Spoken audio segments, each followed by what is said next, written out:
Hello, fantasy managers, and welcome to the First Pitch podcast. My name is Trevor Huth. I appreciate you joining me. And it's the weekend again, which means I am back with you for the next few days to talk baseball, talk performances, and all the rest of it. So let's jump right in, see what's in the news. Wyatt Langford has started his rehab assignment, so he is on the way back. He homered in his first rehab game, which is good to see. This should not be a very long rehab assignment. He's eligible to come off the IL pretty soon. And from everything I can tell and everything I've read, it seems like he's expected to come off the IL as soon as he's available to. But good to see him hitting a home run in what is, if I'm remembering correctly, only his 48th minor league game ever. I mean, it's some crazy small number, but Wyatt Langford on his way back doing his rehab assignment. The Twins, in a flurry of all their injuries, are planning to promote prospect Luke Keyshaw. He is not on the 40-man roster. There will be a corresponding move happening. They didn't have to make it yet, so that is going to be coming.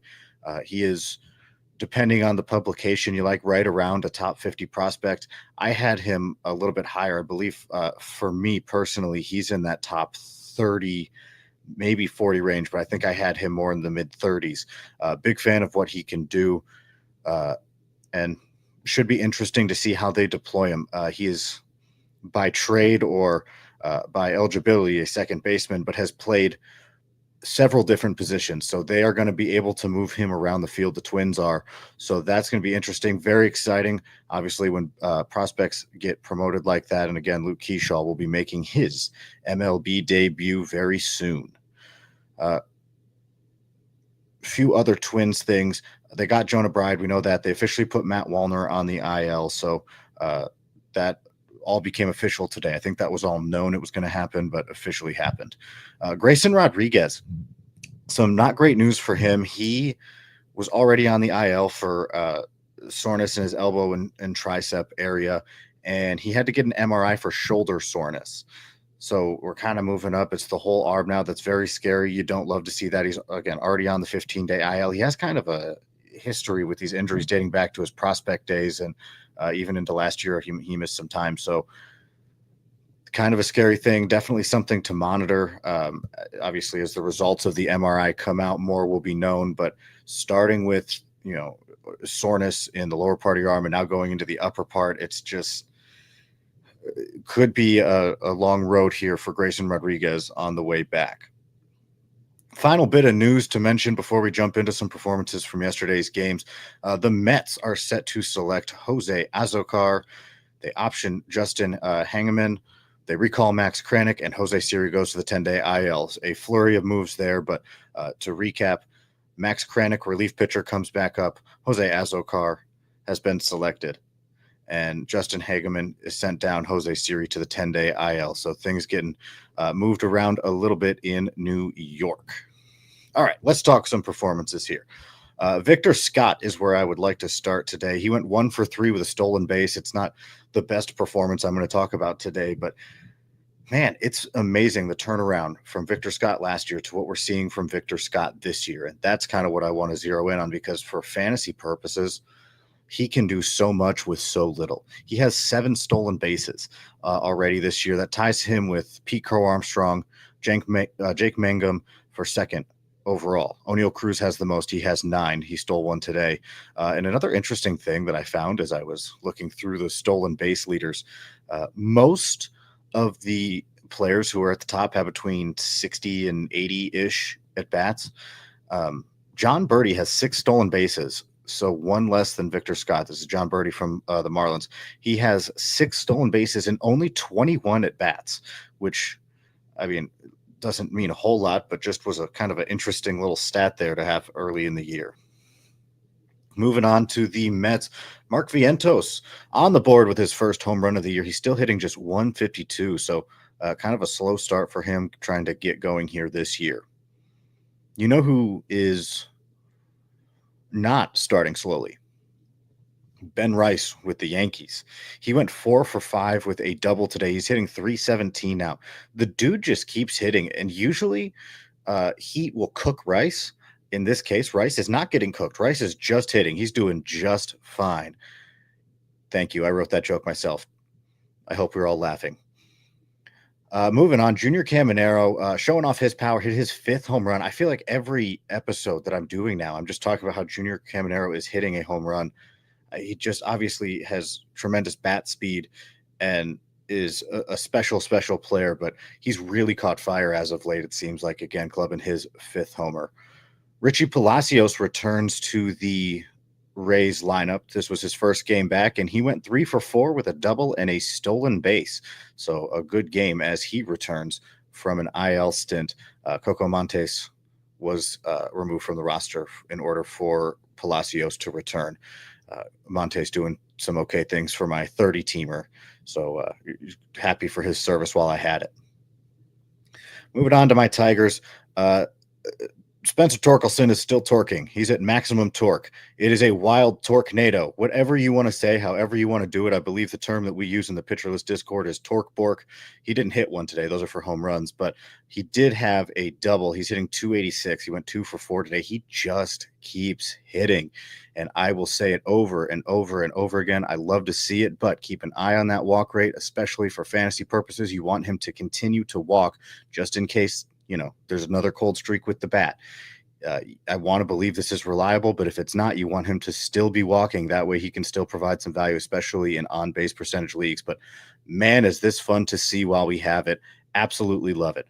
Speaking of Tigers who could use a little boost, Riley Green has had a lot of struggles at the plate lately, which is very sad. I personally am a giant, massive, huge Riley Green fan, and I want to see him do well. He had 3 hits today, so that's good to see. Hopefully he can climb out of things, and maybe we can see Spencer Torkelson and Riley Green both hitting at the same time, which is something I feel like just we haven't gotten to see a whole lot in that Tigers lineup. So would be nice to see them both working at the same time, and seems like hopefully we're headed to that.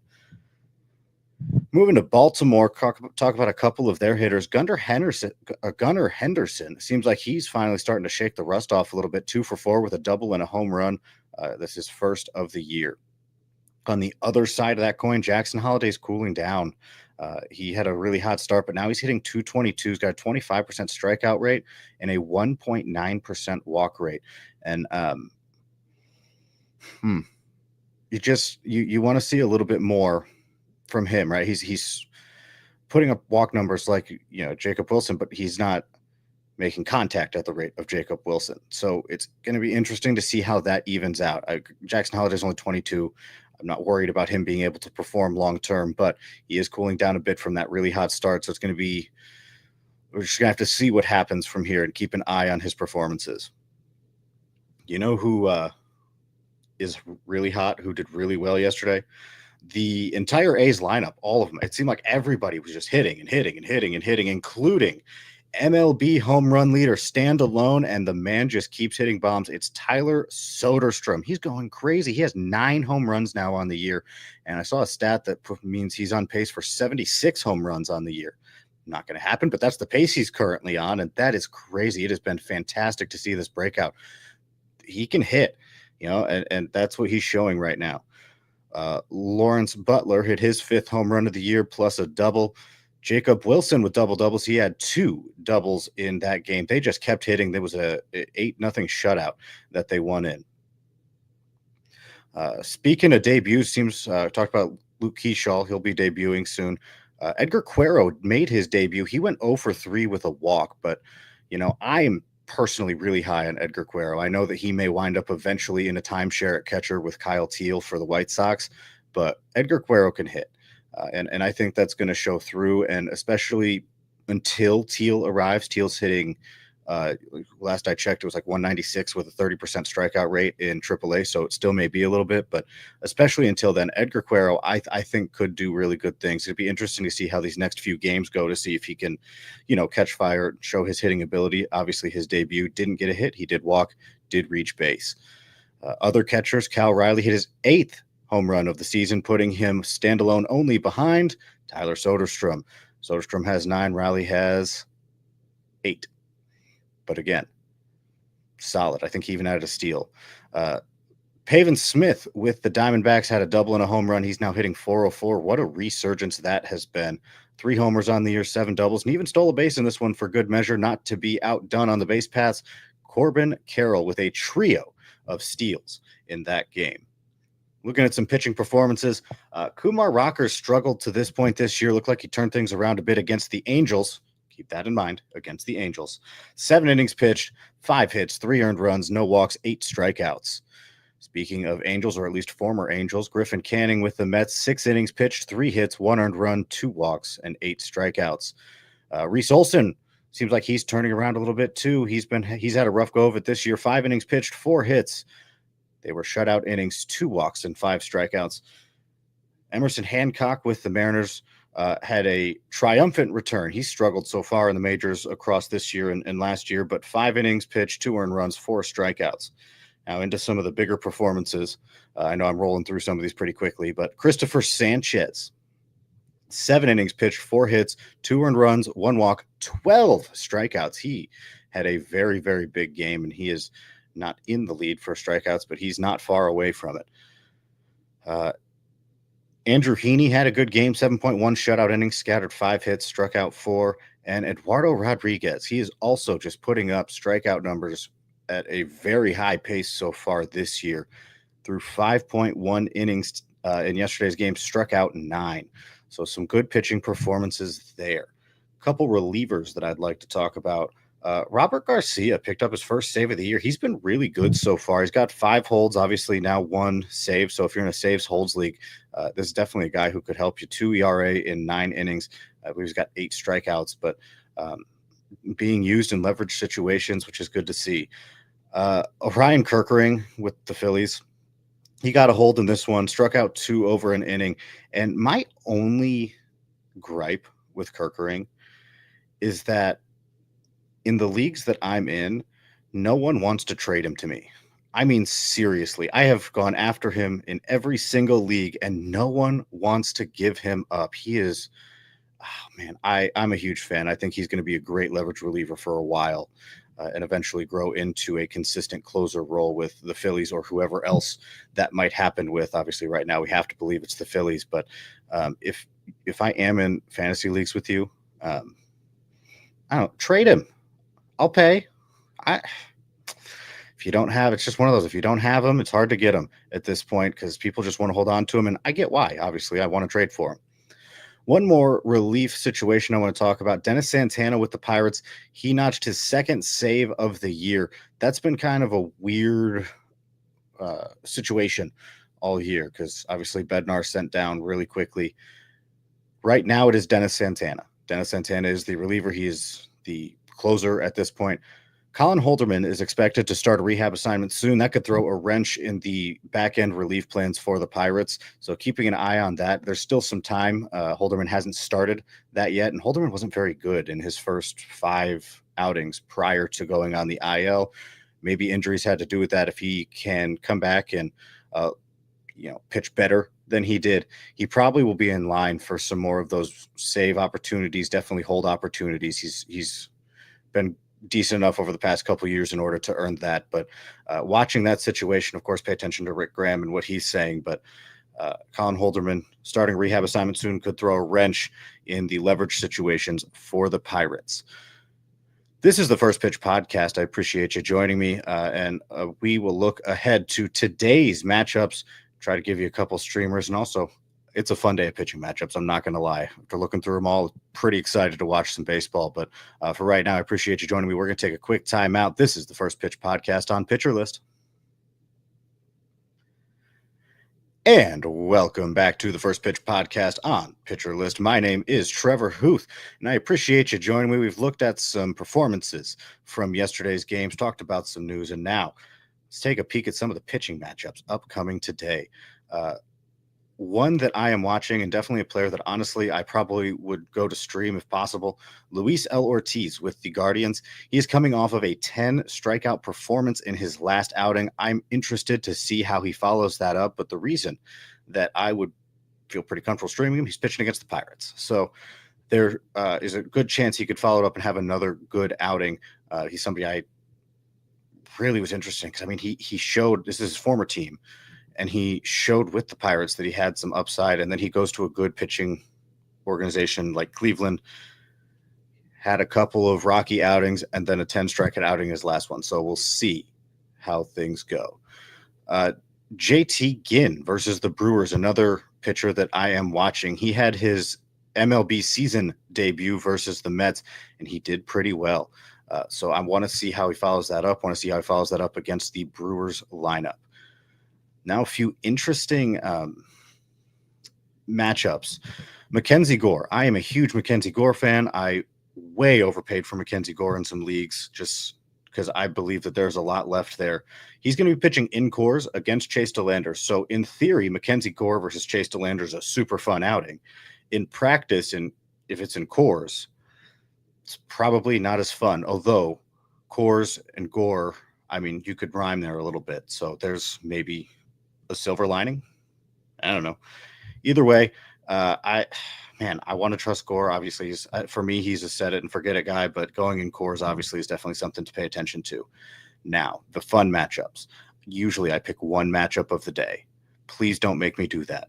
I know that I make the rules, but I'm going to pick two. I'm going to break my own rules where I pick one matchup of the day because I have to pick two. It's just there's such good matchups.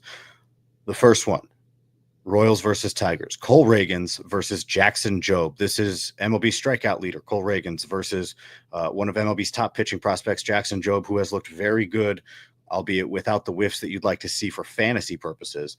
But he's been very good so far in early season, and so that could be a really, really, really fun matchup. Obviously, Cole Ragans is bound to do Cole Ragans things.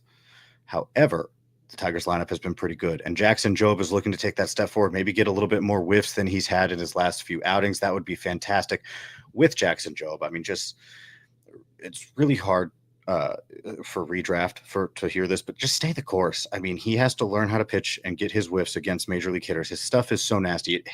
You just feel like it has to work, right? So those whiffs have to come at some point. He's not getting overpowered. He's not looking lost.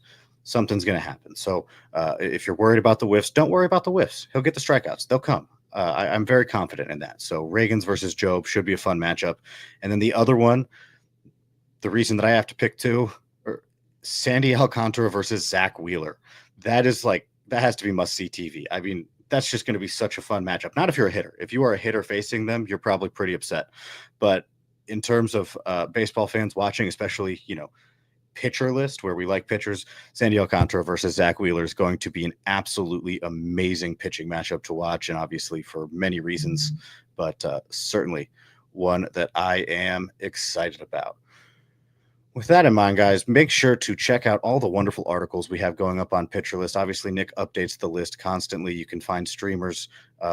We have the hitter list from Scott Chu. We have the reliever lists from Rick Graham. Lots of good stuff outside of just those. And of course, if you are not a PL Pro member, become a PL Pro member. Come see us in the PL Discord. Lots of good conversation going on there. Lots of good minds coming together just to talk baseball. I would love to talk to you if you are not already a member of PL Pro. Join up. And for now, I appreciate you joining me. I will talk to you guys tomorrow. This has been the First Pitch Podcast on Pitcher List.